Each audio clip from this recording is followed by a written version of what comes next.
뭐 이것에 걸렸다고 해서 자포자기할 병은 EGFR 양성폐암은 아니라고 생각이 되고 생존기간만 무조건 늘린다고 되는 건 아니거든요. 퀄리티 서바이벌이 그만큼 중요하죠. 타그리소가 나옴으로써 EGFR 양성폐암 환자들이 훨씬 더 오래 살 수 있는 생존기간을 누리게 됐고, 지금 이제 항암 치료하고 특히 같이 하면 생존기간이 훨씬 늘어나기 때문에 생각보다 이제 환자가 편하게 오래 살 수 있는 그런 게 생겼고. 안녕하세요. 저는 성빈센트 병원 정형외과 신병용이라고 합니다.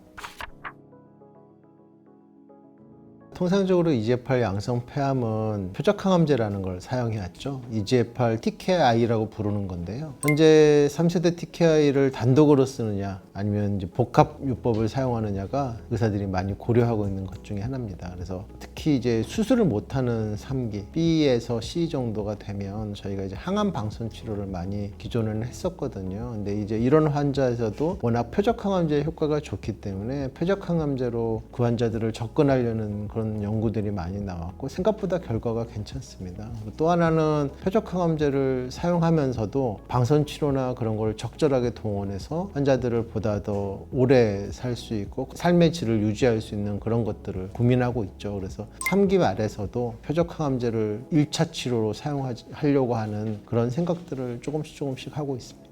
플라우라2 같은 경우에는 이제 단독요법하고 항암제 병용요법을 비교한 연구거든요. 근데 단독요법에 비해서 거의 10개월 이상의 생존기간 연장을 가져왔죠. 그런 것으로 인해서 생존기간이 현재 4년까지 늘어난 상태거든요. 그리고 그러니까 무진행 생존기간이라고 부르는 것도 지금 2년에 육박하게 늘어났기 때문에 기존의 단독요법을 분명히 넘는 것이 병용요법이라고 할 수 있겠고, 고위험의 인자를 갖고 있는 환자들한테 특히 뇌전이라든지 간전이라든지 위험드른 변이를 갖고 있다든지 그런 환자들한테는 좀 더 적극적으로 항암 병용요법을 저희가 권할 수 있는 좋은 근거가 된 연구입니다. 그전까지는 그냥 단순히 표적항암제 한 개만 쓰는 것들을 선호했지만 치료의 방향이 다 바뀌게 된 중요한 연구죠. 타그리소가 나옴으로써 EGFR 양성폐암 환자들이 훨씬 더 오래 살 수 있는 생존기간을 누리게 됐고, 지금 이제 항암 치료하고 특히 같이 하면 생존기간이 훨씬 늘어나기 때문에 생각보다 이제 환자가 편하게 오래 살 수 있는 그런 게 생겼고, 환자들한테 타그리소는 EGFR 양성폐암 환자를 한 단계 좀 더 편한 삶으로 이끌어주는 좋은 치료가 되었던 것 같아요. 저희가 1기에서는 수술만으로 모든 치료를 종료합니다. EGFR 양성폐암 2기에서는 수술을 먼저 하고 4번의 항암 치료를 한 후에 타그리소를 3년간 복용하는 것을 하고 있습니다. EGFR 양성폐암에서는 3기 A까지는 저는 적극적으로 수술을 합니다. 타그리소를 하는 것까지는 하고 있습니다. 그리고 3기 B, 3기 C는 만약에 환자가 국수적으로 병이 있다면 항암 방선 치료를 하고 지켜봤다가 병이 조금이라도 나빠지는 것 같으면 타그리소나 항암제 타그리소 같이 쓰는 걸 하고 있고요. 4기에서는 단독을 할 거냐 아니면 병용으로 항암 치료하고 같이 타그리소를 쓸 거냐, 이제 그런 거 가지고 고민하는 형태로 치료가 됩니다.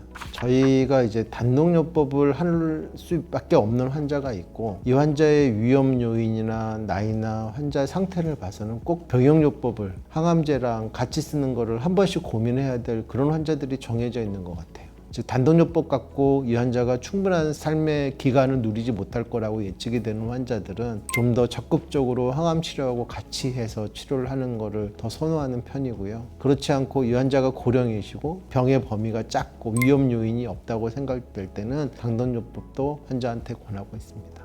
EGFR 양성폐암이 의외로 뇌전이를 많이 합니다. 뇌전이는 아까 얘기했듯이 고위험 인자거든요. 그래서 예후가 나쁠 인자이기 때문에 뇌전이가 있는 환자는 단순히 그냥 타그리소만 먹는 것이 아니라 저는 병용요법을 우선적으로 권하고 있습니다. 그래서 항암제와 같이 타그리소를 쓰는 걸 우선적으로 권하고요. 그 이유는 플라우라2 연구에서 뇌전이가 있는 환자의 결과가 굉장히 좋았거든요. 그래서 당연히 그렇게 현재로서는 하고 있습니다.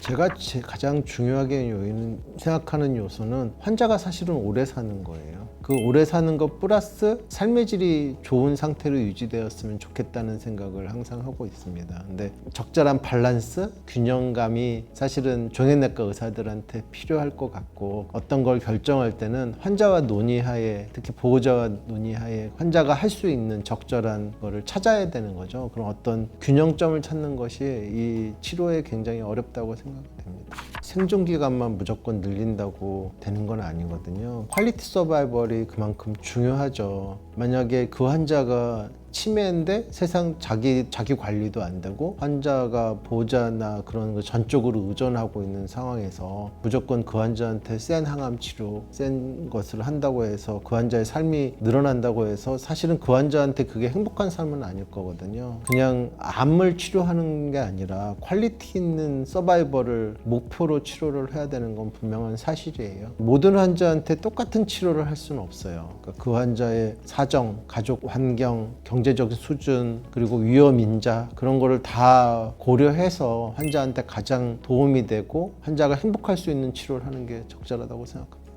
일단 제가 생각하는 가장 중요한 생활 수칙은 자기가 불편하면 담당 의사 선생님하고 상의하는 거예요. 근데 많은 환자분들이 치료를 만약에 했어요. 하고 1주, 2주 지나면서 항암제 부작용이 생기고 뭔가 불편함이 생기면 그걸 그냥 불편하니까 나 이 치료 너무 힘들어서 못 받겠어요 라고, 그러니까 지뢰 결정을 하시는 분이 사실 굉장히 많거든요. 근데 이제 그것이 아니라 자기가 불편한 걸 얘기하면 그 환자들한테 적절한 치료법을 가르쳐 줄 수도 있고, 아니면 심지어는 용량 같은 걸 줄일 수도 있고, 그 환자가 이겨나갈 수 있게 저희가 도와줄 준비를 항상 하고 있거든요. 근데 이제 자기의 불편감, 어려움을 그냥 허심탄회하게 상의해 주시면 그걸로 저희가 같이 갈 수 있는 시간을 늘릴 수 있고 환자가 오래 살 수 있을 거라고 생각해요. 뭐 운동하고 금연하고 자기 관리하고 그런 건 무조건 중요하죠. 중요한데 제 생각에 가장 중요한 키포인트는 힘들면 이야기해라. 들어줄 준비는 선생님들이 항상 하고 있다. 이게 제일 중요한 것 같습니다.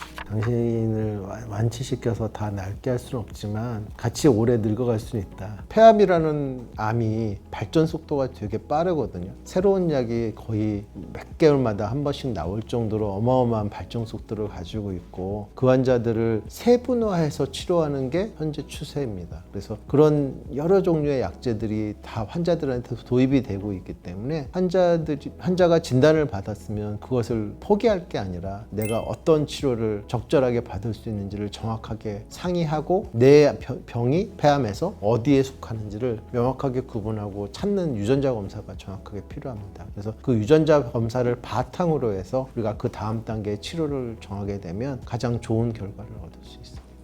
EGFR 양성 폐암은 기본적으로 환자가 먹기에 독성이 낮은 효과 좋은 약물이 있기 때문에 삶의 질을 오랫동안 떨어뜨리지 않고 치료를 받을 수 있는 좋은 약이 있잖아요. 뭐 이것에 걸렸다고 해서 자포자기할 병은 EGFR 양성 폐암은 아니라고 생각이 되고, 편한 마음으로 병원에 와서 치료를 받으셔도 되지 않을까 하는 게 제 생각이고요. 의사 선생님하고 자기가 항상 불편한 게 있으면 상의하고 친하게 지내면 분명히 환자도 좋은 결과가 있을 거라고 생각합니다.